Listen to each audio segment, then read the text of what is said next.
Hello everyone, I hope आप सब लोग अच्छे होंगे और अच्छे से अपनी प्रिपरेशन कर रहे होंगे। तो जैसे आपको पता है आज डीडीए जेएसए का एग्ज़ाम है और मेरा तो एग्ज़ाम नहीं था, बट एक मेरे दोस्त का एग्ज़ाम था।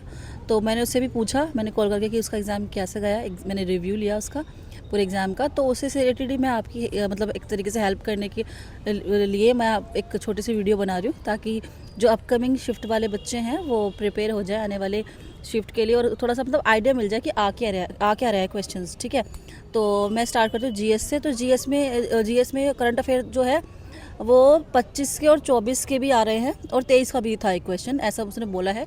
एग्जैक्ट क्वेश्चन उसको कुछ याद नहीं है। स्टैटिक के क्वेश्चन बताया उसने, 2-3 क्वेश्चन आया। हिस्ट्री के भी क्वेश्चन आ रहे हैं, डायनेस्टी का कुछ क्वेश्चन बताया उसने मुझे, मौर्य करके कुछ बताया था। एग्जैक्टली उसको भी याद नहीं है, उसकी मेमोरी शायद थोड़ी सी ऐसी है, स्लो है शायद।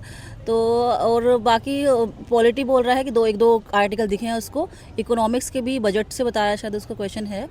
और क्या कहते हैं, ऐसे ही मतलब साइंस से एक क्वेश्चन बताया, फिजिक्स से, और एक बायो से बोल रहा था कुछ। तो मतलब कुछ ना कुछ पैटर्न जो है एमटीएस जैसा है, लेकिन क्वेश्चंस थोड़े से हार्ड है। जिसने एमटीएस का एग्ज़ाम दिया है उसके जैसा ही प्रिपेयर करके जाए, लेकिन थोड़ा सा एडवांस पढ़ के जाए, क्योंकि ये 12th बेस्ड पे एग्ज़ाम है। अब नेक्स्ट की हम बात करते हैं, तो नेक्स्ट आता है आपका रीजनिंग थोड़ी सी डिफ़िकल्ट आई है, और क्योंकि एमटीएस की तो काफ़ी ईजी थी, लेकिन इसकी थोड़ी डिफ़िकल्ट, मतलब ईजी नहीं थी एमटीएस की भी बहुत, लेकिन जेएसए की थोड़ी सी डिफ़िकल्ट है। असर्शन एंड रीज़न के क्वेश्चंस आ रहे हैं। कंडीशन एंड मतलब कंडीशन दे रही कि आपको, उसके बेसिस पे आपको आंसर करना है। और उसके बाद रिलेशनशिप का क्वेश्चन है, और क्लॉक का क्वेश्चन बता रहा है, एक सीरीज़ के क्वेश्चन बता रहा है, और मैथ का क्वेश्चन डला हुआ है, अर्थमेटिक का कोई वो बता रहा है, सीटिंग अरेंजमेंट का बता रहा है, और स्टेटमेंट कंक्लूजन का, फिगर सीरीज़ हो गई।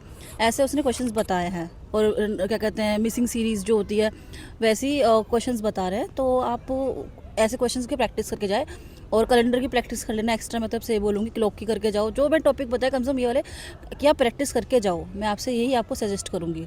ठीक है, अगर मैथ्स की बात करते हो तो हिस्टोग्राम जो होते हैं या ग्राफ जो भी होता है, इस तरीके से उसको क्वेश्चंस आ रहे हैं, और बार ग्राफ के क्वेश्चंस आ रहे हैं, नंबर सिस्टम के क्वेश्चंस आ रहे हैं, परसेंटेज के, वर्क एंड वेजेस के, और ज्योमेट्री के, मिक्सचर एंड एलिगेशन बताया उसने, पार्टनरशिप, हाइट एंड डिस्टेंस बोला, और प्रॉफिट एंड लॉस बोला। मतलब ये क्वेश्चंस उसके में आए हैं। उसने एक रफ एक आइडिया दिया कि ये इसके क्वेश्चंस आए हैं। एग्जैक्टली उसने सब कुछ क्वेश्चन नहीं बताया, बट आप ये एक चैप्टर करके जाओ। करने तो सारे चैप्टर ही जाए, ये वाले भी करके जाओ।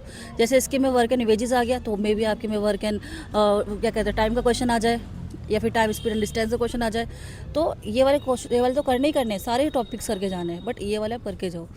ठीक है, तो आपके लिए ठीक रहेगा। और इसके अलावा मैं बात करती हूँ इंग्लिश की। तो इंग्लिश तो जैसे अगर आपने एसएससी का एग्ज़ाम दे रखा हुआ, इस बार का जो एसएससी का एग्ज़ाम हुआ था सीजीएल का, तो सीजीएल जैसे ही इंग्लिश आई है, इसमें कॉम्प्रिहेंशन आया हुआ है। कॉम्प्रिहेंशन में वही 5 क्वेश्चंस पूछे गए हैं। अच्छा खासा कॉम्प्रिहेंशन है। ईजिली क्वेश्चन नहीं बता सकते, पढ़ना पड़ेगा आपको, फिर ही आप आंसर दे पाओगे। और लास्ट मतलब वो क्या भी बहुत ज़्यादा डिफ़िकल्ट नहीं बता रहे। अगर आपने पहले अगर एग्ज़ाम दिया है डीडीए जीएसए का, तो उसी की तरह ही बताया है उसने कि वैसे ही आया, क्योंकि उसने पहले भी दिया है। मैंने कभी नहीं दिया जीएसए का एग्ज़ाम, बट मैं सिर्फ ये वीडियो आपके लिए ही मैं बना रही हूँ, कि काइंड ऑफ हेल्प करने के लिए। तो बाकी आप जो है नीतू सिंह की बुक से अगर पढ़ते हो इंग्लिश, तो वो आपको काफ़ी हेल्पफुल रहेगी, क्योंकि उसी से ही वो कैब आ रही है। और जहाँ से भी आप पढ़ते हो सोर्स से, प्रीवियस ईयर की वो कैब एक बार ज़रूर करके जाए, क्योंकि प्रीवियस ईयर की वो कैब ही आने के ज़्यादा चांसेस है। ठीक है, तो आप एक बार वो पढ़ के ज़रूर जाएं। और बस ओवरऑल तो एग्ज़ाम यही है।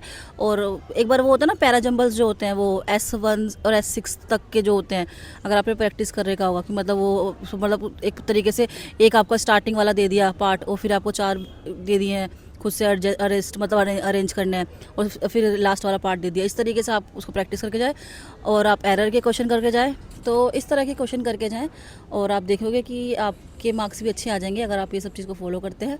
और बस thank you guys, I hope आपको अच्छी लगी होगी मेरी वीडियो को लाइक करना, चैनल को सब्सक्राइब ज़रूर करना गाइज़। ठीक है, thank you so much, take care, Har Har Mahadev.